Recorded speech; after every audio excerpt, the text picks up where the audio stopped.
Fala, meus queridos! Tudo bem com vocês? Como passaram este final de semana? Final de semana de rodada fraquíssima do futebol brasileiro, Campeonato Brasileiro, rodada aquém do que os times poderiam ter desempenhado dentro de campo, né? A gente sabe da qualidade das equipes, a gente sabe do que as equipes podem estar proporcionando, equipes que tiveram confrontos até mais fáceis do que as outras, o que tiveram até aqui no Campeonato Brasileiro. Mas não conseguiram muito bem isso, né? A rodada até começou na sexta-feira com um lampejo de uma boa vitória, de uma goleada, de um jogo legal da gente assistir, que foi Internacional e Coritiba lá no Beira-Rio, né? A partida aconteceu na sexta-feira. E o Inter venceu por 3-0, né? Gols de Tyson, Edenilson e Alemão na segunda etapa, fechou a conta para o Inter. Um futebol muito bem jogado da parte do Colorado, sobre lidar com as adversidades do confronto. O Coritiba não é uma equipe boba, não é uma equipe fácil de se vencer, tem que jogar muita bola para vencer do Coritiba, e isso o Inter fez, né? Jogou muito bem, é uma equipe muito equilibrada, né? Ela sabe muito bem o seu papel dentro do campo. Volta aquilo que a gente sempre está falando aqui desde quando o Mano Menezes assumiu o comando do Inter, né? É um técnico que não gosta de tomar gols, não gosta de perder. Para ele, se ficar no 0-0, tudo bem, ok, né? Mas o perder não dá, é inadmissível. E assim vem sendo o Inter nessa competição, no Campeonato Brasileiro, até mesmo, provavelmente vai ser assim também, né, na Copa Sul-Americana, que joga agora no meio de semana. O Inter, com essa vitória, subiu uma posição, foi para a quinta colocação no Campeonato Brasileiro, enquanto o Coritiba cai uma, vai para a 16ª colocação. Jogo de sábado, que abriu a rodada, aí sim, né, abriu a rodada do final de semana, né, de sábado e domingo, foi o confronto entre Atlético Paranaense e Red Bull Bragantino. Percebe como a rodada começou bem demais, né? Começou com uma vitória de 3-0, da vitória de 4-2. Então a gente poderia imaginar que a rodada seria boa, né? Mas o Atlético venceu por 4-2, fez 3 gols em 23 minutos, né? Eric, Orejuela e Rômulo fizeram a boa vantagem do Furacão dentro de casa. O Atlético, né, com o time reserva por conta da partida que vai disputar na Libertadores, né, na quarta-feira, contra a equipe do Libertad. E na quarta-feira não, perdão. Na terça-feira, amanhã, se eu não me engano. E o Red Bull Bragantino também foi com uma equipe mista, uma equipe mais ou menos, não joga, né, não tem uma disputa nos campeonatos internacionais e Copa do Brasil, mas foi com um time ali, foi mesclando as peças, né? O Alejandro entrou no segundo tempo, o Lucas Evangelista também, e fizeram os gols aí do Red Bull. O Hugo Moura fez um golaço no fim do jogo, né? Destaque para a péssima partida do Cleiton, né? Acho que 2 gols ali dá para colocar na conta dele. O goleirão do Bragantino não foi bem. Mais uma partida de goleada, né? Vitória de goleada. Flamengo 3, América 0. Gabriel, Arrascaeta e Marinho fizeram os gols do Mengão. Uma partida muito consistente do Flamengo. O Flamengo foi com o sistema defensivo todo alterado, todo trocado, né? O Ginei pela direita, Gustavo Henrique e Léo Pereira, né, na zaga, e na esquerda foi o Ayrton Lucas. Não é o time titular do Flamengo, né? Teve a volta do goleiro Santos, que foi muito bem nesse jogo, mas o Flamengo, cara, se comportou muito bem. O América não levou tanto perigo assim pro gol do Flamengo, até teve um gol anulado, mas o Flamengo foi muito bem no jogo, cara. Assim, dominou, vai fazer a festa da torcida. Porém, o time vai agora jogar com 8 desfalques, né? O time está passando por um momento aí de surto de Covid no elenco, vai jogar contra o Tolima na Colômbia com 8 desfalques, provavelmente vai ter eles na partida de volta na semana que vem. Tudo, né, de acordo, esperamos que sim, né, porque o Flamengo é favorito para passar do Tolima, isso é sem sombra de dúvidas. E aí começa. Esse aqui é a primeira partida ruim, né, que fizemos essa rodada que é meio de Copa do Brasil, meio de Libertadores. Então vão ser ali umas próximas 3 rodadas bem isso aqui que a gente viu nesse final de semana.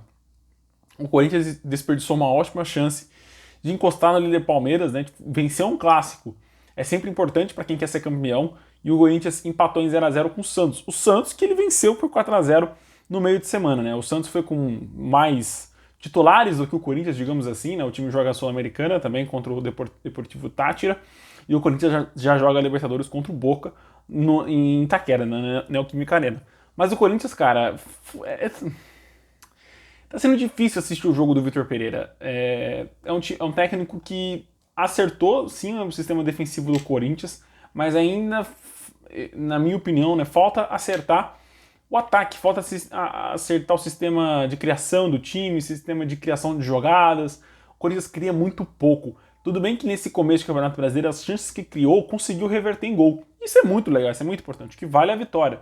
Mas ainda falta muito para o Corinthians apresentar um futebol convincente, um futebol envolvente, que vá trazer mais vitórias e principalmente nesses confrontos, né? Corinthians contra o Santos poderia ter vencido, feito 3 pontos, já que o Palmeiras era certo que o Palmeiras ia poupar alguns jogadores no domingo contra o Avaí, poderia sim ter um tropeço, né? Então essa rodada não afeta a briga pelo título, né? O Corinthians fica em segundo e o Palmeiras se mantém na primeira colocação, mas faltou um pouquinho de planejamento do Corinthians. A gente volta a falar que o Corinthians não tem claro o seu planejamento, né? Não sabe se quer chegar na final da Libertadores, não quer saber, é óbvio que quer, mas falta deixar isso claro, tipo, ó, vamos brigar pela Libertadores, vamos brigar pela Copa do Brasil e o brasileiro a gente vai levando. Mas isso não tá claro até agora. O time tá brigando por todos os campeonatos, já não tem as principais peças, né? Paulinho, Renato Augusto, mas falta esse planejamento ser melhor orquestrado, digamos assim. Final de semana que vem, por exemplo, não dá para poupar jogadores. Tem que entrar com o time titular na quarta-feira agora e na próxima, na minha opinião. Um time que virou também, né? Tivemos uma virada também nesse sábado, que foi o Atlético Mineiro. O Atlético Mineiro saiu perdendo de 2-0, 2 gols do Romarinho no primeiro tempo. Um primeiro tempo espetacular do Fortaleza. O time jogou muito bem.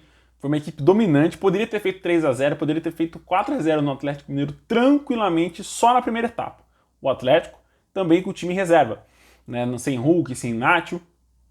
E o time criou muito pouco. A partir do segundo tempo, cara, foi só chuveirinho na área, só bola lançada na área, cruzamento, cruzamento, cruzamento. Inclusive, os 3 gols partiram de cruzamentos. Rubens fez gol de cabeça, Hever também fez um gol de cabeça já no finzinho do jogo, e o Matheus Jussa acabou empurrando contra o próprio Patrimônio depois de uma cabeçada do Vargas. Então, assim, saíram de cruzamentos, mas o Atlético criou muito pouco do meio de campo para frente. É uma equipe que vem sofrendo quando as principais peças não estão jogando, isso é óbvio, né? Quando as suas peças não estão jogando, você acaba sofrendo mais, mas falta o time encorpar um elenco bacana aí para a sequência das competições. Vai ter que priorizar uma competição ou outra. Isso já deixa claro já para mim nesse jogo e provavelmente no próximo jogo também do Atlético Mineiro.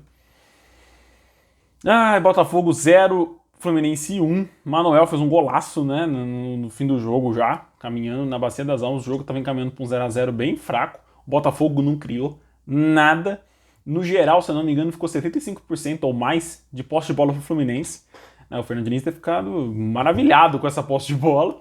Mas, cara, o Fluminense não, assim, teve a posse de bola, criou mais jogadas que o Botafogo, mas o Botafogo não criou nada. Foi muito fraco, foi um time muito, assim, muito absurdo você ver um time que virou contra o Inter no Beira-Rio e agora um time que sofre para ganhar, jogou, não sofre para ganhar, mas sofreu o que sofreu para criar uma jogada contra o Fluminense.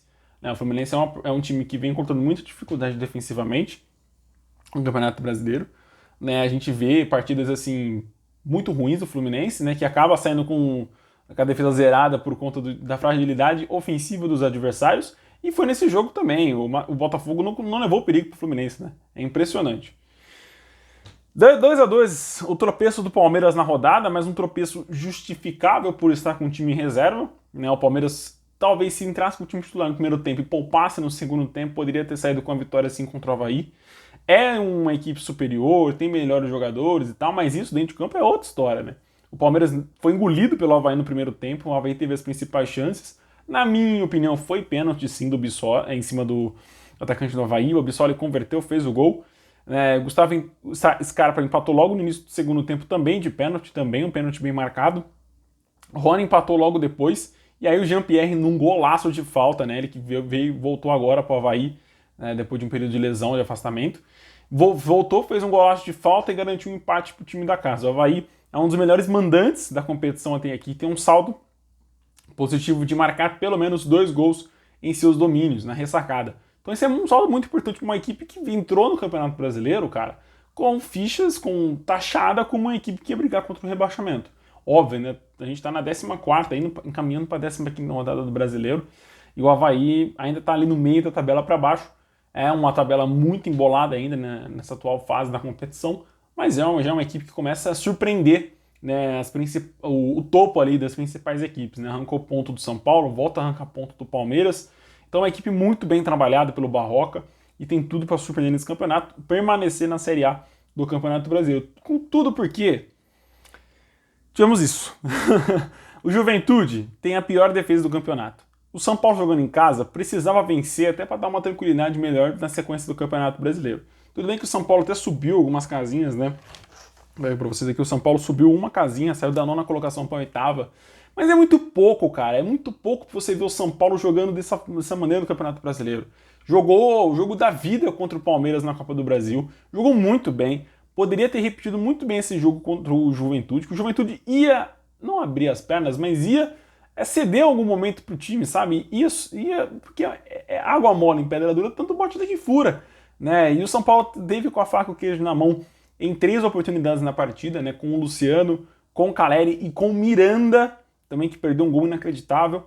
Mas assim, você sair zerado dentro de casa contra a pior defesa do Campeonato Brasileiro, cara, pra mim é um ponto muito negativo pro time do Rogério Ceni, que não vem bem. Vem oscilando muito no Campeonato Brasileiro. Não é uma equipe que mantém uma constância. Você percebe que o São Paulo bateu lá em cima, chegou em 3º colocado do campeonato e já tá caindo, né? Subiu agora por conta da derrota do Botafogo, que caiu 4, 5 colocações. Mas é um time que vem oscilando muito, bate lá em cima, tem uns jogos espetaculares, como teve o jogo contra o Palmeiras, mas jogos vexatórios, como o próprio Palmeiras sofrendo a virada no fim do jogo, e agora contra o Juventude dentro de casa. Também, né, o Avaí pode começar a pensar na Série A do Campeonato Brasileiro por jogos como esse. O Atlético Goianiense, cara, precisava da vitória, jogou melhor que o Ceará não consegue vencer há 6 jogos, 5 pelo Campeonato Brasileiro, agora 5 pelo Campeonato Brasileiro, nenhum pela Copa do Brasil, e não venceu, né? O Atlético Goianiense chegou a fazer 2 gols, né? Os 2 com o Jorginho, mas um gol foi muito bem anulado. Fez o gol com o Jorginho, que foi validado, né? E o Ceará empatou já no começo, na segunda etapa, com o Eric. Na minha opinião, foi gol contra, mas deram o gol pro Eric, pro atacante do Ceará. Mas, cara, é muito ruim a campanha do Ceará e é muito ruim também a campanha do Atlético Goianiense, que não consegue vencer fora de casa. É um time muito bem treinado pelo Jorginho, né? É um técnico que busca sempre ser ofensivo com suas equipes e vem conseguindo isso com o Atlético. O Atlético vem sempre marcando nos jogos, mas sofre muitos gols também. Então precisa encontrar esse equilíbrio urgente, até mesmo para sair do risco da queda, né? O time está na 13ª colocação, enquanto o Ceará está na 15ª. Outro time que vai brigar pelo rebaixamento até o final do campeonato, na minha opinião, é o Cuiabá, né? Eu colocava o Cuiabá brigando por Libertadores, brigando por Campeonato Sul-Americano ali no meio de tabela, mas o time não consegue, não se encontra mais, né? É impressionante como o time que joga o estadual tão bem, por mais que seja um estadual mais fraco, joga um estadual muito bem, né? Sobrando, e agora joga um jogo no Campeonato Brasileiro, perdendo pro Goiás, que é um dos piores mandantes da Série A, né? Pedro Raul fez o gol do Esmeraldino, né? O Goiás não foi tão melhor assim também. Era mais justo o empate em 0-0, criando poucas oportunidades ambos os times. Mas é isso, meus queridos. E essa foi a rodada, uma rodada muito fraca do Campeonato Brasileiro, onde tivemos mais empates do que vitórias, né, dos times.